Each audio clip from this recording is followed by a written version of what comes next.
सब कुछ एमसी की मैं सोफिया आज मैं आपके सामने एक नई कहानी के साथ आई हूँ। ये कहानी परमेश्वर के दास अय्यूब की है जो ऊज देश में रहता था। उसके 7 बेटे और 3 बेटियाँ थीं और वह ऊज देश में बहुत अमीर इंसान था। वह धर्मी भी था, इसलिए परमेश्वर ने उसको बहुत आशीष दी।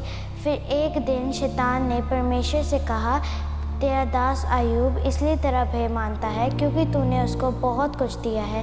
क्या तेरा दास अय्यूब बिना किसी लाभ के तेरा भय मान सकता है?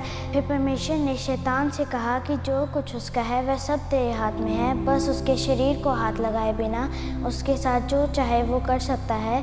फिर शैतान ने अय्यूब की परीक्षा की और उसकी सारी संपत्ति को नष्ट कर दिया। लेकिन परमेश्वर जानता था कि शैतान कुछ भी करे पर अय्यूब का जीवन मेरे प्रति विश्वास योग्य रहेगा। फिर शैतान ने अय्यूब की परीक्षा की और उसकी सारी संपत्ति को नष्ट कर दिया। फिर भी अय्यूब का परमेश्वर के साथ रिश्ता उन सब संपत्ति से भी बढ़कर था, क्योंकि अय्यूब जानता था कि जो कुछ उसके पास है वह सब परमेश्वर का ही है। फिर एक दिन और शैतान ने अय्यूब की परीक्षा की और उसके सारे शरीर को फोड़ों से पीड़ित कर दिया। फिर अय्यूब की पत्नी ने अय्यूब से कहा कि क्या आप अपनी बीमारी में भी परमेश्वर का भय मानते रहोगे? फिर अय्यूब ने अपनी पत्नी से कहा, इसका मतलब ये नहीं कि परमेश्वर के साथ चलने वाले लोग दुख में नहीं होते, दुख में तो होते हैं लेकिन परमेश्वर उनके साथ होते हैं। अय्यूब की पत्नी चाहती तो थी कि अय्यूब परमेश्वर का अपमान करे और उस पर दोष लगाए, लेकिन अय्यूब ने अपने परमेश्वर का अपमान नहीं किया, ना उस पर दोष लगाया, बल्कि उसके साथ साथ चलता रहा।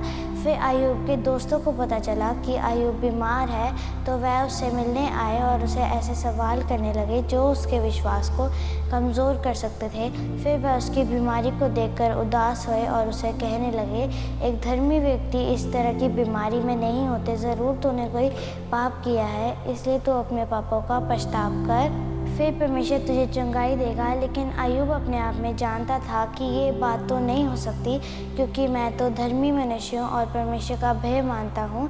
फिर वह अपने दोस्तों की बातें सुनकर उदास हुआ और फिर परमेश्वर ने उससे बातें की। आज हमारे जीवन में बहुत से लोग आकर हमें परमेश्वर से अलग कर सकते हैं, हमें बुरा बोल सकते हैं, लेकिन यदि हम अपने काम में पवित्र हैं और परमेश्वर के साथ साथ चलते हैं तो परमेश्वर हमारी अगुवाई करते हैं और हमें हर एक मुश्किल से बचाते हैं। अय्यूब के दिन भले ही बुरे थे, लेकिन परमेश्वर उसके साथ थे और उसकी देखभाल करते थे।